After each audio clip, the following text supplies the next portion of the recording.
শোনো প্রিয়, আমার জীবনের লক্ষ্যগুলো ঠিক এমবাপ্পের মতো, যার মধ্যে আছে সুপারস্টার হওয়ার জেদ। আমার ভিতরে সৃজনশীলতাটা যেন বেলিংহামের মিডফিল্ডের আধিপত্য, যা সব জায়গা থেকে গোল তৈরি করতে পারে। আমার আবেগ যেন ভিনিসিয়াসের মতো, একটু চঞ্চল কিন্তু প্রতিপক্ষকে নাস্তানাবুদ করে ছাড়ে। আমার দৃঢ়তা যেন আর্দা গোলারের মতো, যা জাদুকরি বা পায়ের ফিনিশিং গোলপোস্টের কোণ খুঁজে নেয়। আমার ধৈর্য যেন বুকাও সাকার মতো, যে উইং ধরে স্থিরভাবে আক্রমণ চালায়। আমার মনোযোগ যেন ফিল ফোডেনের পাস, যা সঠিক সময়ে নিখুঁত লক্ষ্যে পৌঁছায়। আমার হার না মানা মানসিকতা যেন হালান্ডের মতো, যার একমাত্র কাজ হলো শুধু গোল করা। আমার জেদ যেন রদ্রিগোর খেলা, যে বেঞ্চ থেকে উঠে এসেই ম্যাচ জেতানো গোল করে।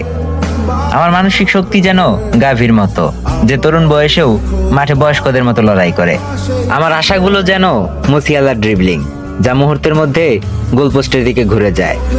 আমার বিশ্বাস যেন ইয়ামালের মতো, যে তরুণ বয়সেই বার্সেলোনা এবং জাতীয় দলের মূল ভরসা। আমার হৃদয় যেন এস্তেভাওয়ার মতো, যার মধ্যে ব্রাজিলের ভবিষ্যতে তারকা হওয়ার প্রতিশ্রুতি আছে।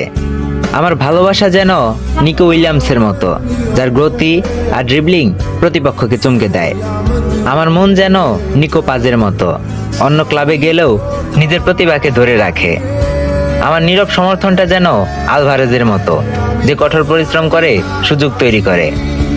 আমার প্রতিজ্ঞা যেন জাভির মতো, যিনি ক্লাব ছেড়ে গিয়েও নিজের প্রতিভার প্রমাণ দেন। আমার সতর্কতা যেন ডুয়ের মতো, যে উইংয়ের সৃজনশীল পাসিং দিয়ে হঠাৎ আক্রমণ তৈরি করে। আমার প্রত্যাবর্তন যেন পালমারের মতো, যিনি সুযোগ পেয়েই নিজের সাবেক ক্লাবকে ভুল প্রমাণ করে দেন। আমার নিয়ন্ত্রণ যেন এনজোর মতো, যিনি ডিফেন্স থেকে মিডফিল্ডে তীক্ষ্ণ নজর রাখেন। আর প্লিজ, তুমি আমার জীবন থেকে রাফায়েল লিওর মতো অপ্রত্যাশিত গতিতে হারিয়ে যেও না, কারণ আমার চাওয়া তোমার সাথে এই ক্লাবের মতো স্থায়ী সম্পর্ক।